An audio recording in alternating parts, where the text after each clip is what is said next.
नमस्कार दोस्तों, कैसे हैं। मैं उम्मीद करता हूँ आप लोग भी बहुत अच्छे होंगे। तो चलिए, आज का वीडियो में मैं लेके आया हूँ पार्ट टू। क्या चल रहा था? 10th class NCERT math chapter three. Chapter three में क्या पढ़ना है? दो चर वाले रैखिक समीकरण यू। तो चलिए, पार्ट वन भी मैंने बताया था, पार्ट वन में कुछ प्रश्न था। आज मैं पार्ट टू में लेके आया हूँ। कुछ पार्ट टू में भी प्रश्न बोर्ड पे लिखा हुआ है, और बोर्ड के दृष्टि से जिस टाइप पे बोर्ड पूछती है उसी टाइप पे मैं प्रश्न लेके आया हूँ। तो चलिए देखते हैं बोर्ड पे। देखिए, पहला प्रश्न, 8वां प्रश्न कह रहा है कि बिंदु 2-5 में भुज का मान क्या होगा। चलिए भुज देखते हैं। क्या होता है? एक्स और वाई। तो एक्स के हम लोग बोलते थे भुज, और वाई को बोलते हैं क्या? कोटि। तो यही कह रहा है कि भुज का मान क्या होगा। तो देखिए, एक्स और वाई यानी इसी जगह पे हम लोग को मान कितना है? 2 और 5, 2-5। तो किसको बोल रहा है? भुज का मान। तो भुज क्या है? भुज की जगह पे 2 है, तो क्या कहेंगे? ऑप्शन में देखिए 2 है, तो 2। चलिए 9 नंबर प्रश्न पे चलते हैं। कह रहा है कि बिंदु 0 और 3 किस चतुर्थांश में स्थित है। चलिए चतुर्थांश देख लेते हैं, किस चतुर्थांश में स्थित है। चलो जाओ बाहर जाओ। किस चतुर्थांश में स्थित है? चलिए देखिए, तो क्या है? कह रहा है कि बिंदु इतना किस चतुर्थांश में। चतुर्थांश हम लोग पहले समझते हैं। देखिए, चतुर्थांश का मतलब होता है भाग। हम बताए थे क्या? y और y डैश, एक्स और एक्स डैश। ये हम बोले थे कि ये भाग होता है जो माइनस में होता है, और ये भी भाग माइनस में होता है। कुछ कुछ अंक होगा, इसमें कुछ न कुछ अंक रहेगा। ग्राफ आप लोग देखते होंगे, तो ग्राफ में ये जो फिगर है, फोटो है, दिखाई देगा। तो क्या होगा? ये 0 होता था। तो चतुर्थांश मतलब देखिए, ये पहला बोलते थे क्या? ये पहला, ये दूसरा बोलते थे, और ये तीसरा, और ये चौथा। देखिए एक भाग है कि ना, एक भाग, दो भाग, तीन भाग, चार भाग। तो यही भाग को चतुर्थांश बोल रहा है। यानी बिंदु देखिए 0 और 3 किस चतुर्थांश में होगा। तो ये भी बताए थे कि ये जो होता है प्लस प्लस होता है, ये प्लस और माइनस होता है, ये माइनस माइनस होता है, और ये होता है माइनस और प्लस होता है। अब तो बताइए क्या दिया है? 0 और 3। देखिए 0-3, तो समझिए 0 प्लस है कि नहीं, और ये भी प्लस है कि नहीं, तीनों। देखिए तो प्लस प्लस किस में होगा? यानी प्रथम चतुर्थांश में। तो देखिए प्रथम में प्लस प्लस होता है, यानी 0 भी प्लस और 3 भी प्लस। तो हम लोग जान गए। चलिए, इसका ऑप्शन क्या होगा? ए। अब 10 नंबर प्रश्न पे चलते हैं। तो कह रहा है कि बिंदु 2√2-3 किस चतुर्थांश में स्थित है। तो इसी पे प्रश्न बनेंगे ये भी। देखिए क्या है दिया है? 2√2 और -3।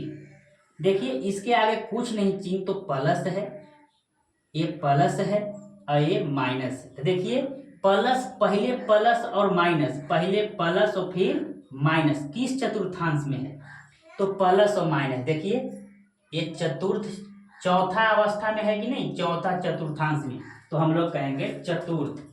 ऑप्शन इसमें देखेंगे चतुर्थ है कहीं? प्रथम, द्वितीय, देखिए चतुर्थ। तो क्या कहेंगे? चतुर्थ में, यानी ऑप्शन डी। चलिए 11 नंबर प्रश्न पे चलते हैं। कह रहा है बिंदु -2 और नहीं, -2√3 और -2 किस चतुर्थांश में है। इसी इसी फिगर पे बन जाएगा ये भी। देखिए क्या कह रहा है? -2√3 डैश और 2। देखिए इसके आगे भी माइनस लगा हुआ है और इसके आगे भी माइनस लगा हुआ है, यानी दोनों माइनस और माइनस किस चतुर्थांश में है? देखिए ये तृतीय बोलते हैं, इसको बोलते हैं तृतीय, ये बोलते हैं चतुर्थ, ये बोलते हैं प्रथम, और ये बोलते हैं द्वितीय। प्लस प्लस प्रथम, माइनस प्लस द्वितीय, माइनस माइनस तृतीय और प्लस माइनस चतुर्थ। तो देखिए ये क्या कर रहा है, बिंदु इतना, यानी दोनों माइनस माइनस है तो तृतीय में आएगा, तो हम लोग क्या कहेंगे, लगा देंगे तृतीय, ऑप्शन नंबर ए। चलिए 12 नंबर प्रश्न पे चलते हैं। तो कह रहा है कि चौथा चतुर्थांश के किस बिंदु के निर्देशांक के भुज और कोटि चिन्ह होता है, यानी कह रहा है चौथा चतुर्थांश। तो हम लोग देखते हैं पहला चतुर्थांश, दूसरा चतुर्थांश, तीसरा चतुर्थांश, चौथा चतुर्थांश तो यही है। तो चौथा चतुर्थांश के किस बिंदु के निर्देशांक के भुज और कोटि, तो हम जानते हैं कि x और y जब रहता है तो इसको बोलते हैं भुज और इसको बोलते हैं कोटि। तो कह रहा है भुज और कोटि का चिन्ह है। तो देखिए इसमें किसका चिन्ह होगा, भुज और कोटि का, इसमें से किसका होगा, चौथा चतुर्थांश, तो प्लस और माइनस का होगा।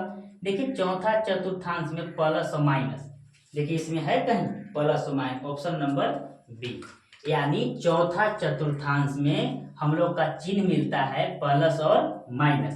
तो चौथा चतुर्थांश में क्या है, प्लस और माइनस, तो टिक लगाया बी पे। चलिए 13 नंबर प्रश्न पे चलते हैं। कह रहा है कि अगर आलेख समानांतर हो तो कितने हल होंगे। थोड़ा समझिए, इस पे तो नहीं होगा, ये आलेख दूसरा चल गया। चलिए एक खत्म कर देते हैं। कह रहा है कि आलेख समानांतर, देखिए ये समानांतर के मतलब होता है समान दूरी पर दो लाइनें क्रॉस करती है, चलती है, जैसे प्रकाश के किरणें, जैसे राम द्वारा मारा गया बाण, ये सब क्या है, ये समानांतर किरणें हैं। तो कह रहा है कि अगर आलेख समानांतर हो तो कितने हल होंगे। तो समानांतर होंगे तो हल कब होता है, जब कटता है एक अक्ष पे, एक बार कटा, दो बार कटा, तीन बार कटा, यानी कटने वाला ही हल होता है। अगर 3 बार कटा तो 3 हल कहते। देखिए समानांतर में कभी नहीं कट सकता, एक क्या होगा, एक भी हल नहीं।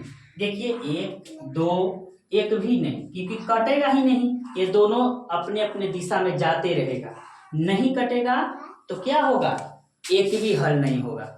चलिए अब लास्ट प्रश्न क्या है, अगर आलेख प्रतिच्छेदी होगी तो कितने हल होंगे। अब प्रतिच्छेदी देखेंगे,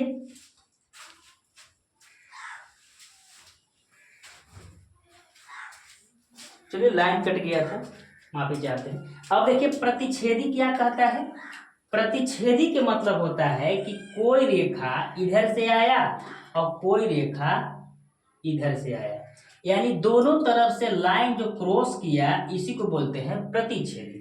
तो प्रतिच्छेदी में हमेशा होता है एक, कितना हल, ये हल बराबर एक, क्योंकि ये दोनों पॉइंट आया और इधर से भी पॉइंट आया तो कितना, एक के बार काटा। ये हम लोग को ये जो सिस्टम चल रहा है, एक ग्राफ विधि जब हम लोग बनाएंगे, दो समीकरणें रहेंगे, अगर आलेख प्रतिच्छेदी होती तो कितने हल होंगे, तो प्रतिच्छेदी होता है तो एक हल, कितने, एक हल। बस यही प्रश्न था, मैंने जो था हल किया। आप, मैं विश्वास आशा करता हूं कि आप लोग को अच्छा लगा होगा, और अच्छा लगा है तो चैनल पे बने रहे और बारी बारी से सब वीडियो देखें और एग्ज़ाम देकर आइए, तो फिर आप बोलिएगा कि सच में टाइप बताए वो मैं सक्सेस किया। चलिए बहुत बहुत धन्यवाद।